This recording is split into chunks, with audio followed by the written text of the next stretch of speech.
Hello friends, today we were disturbed by rain and today we are not going to have our lunch outside, we are going to have our lunch inside, indoor. So this is the dormitory of boys. I hope you see them.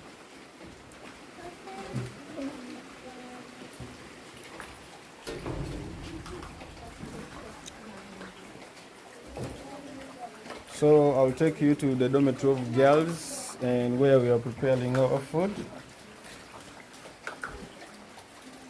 So our food is already ready. We are just preparing our children, putting them in a good position. So these are the girls, preparing them. We are about to make it. Our food is ready. Yes, we want to serve.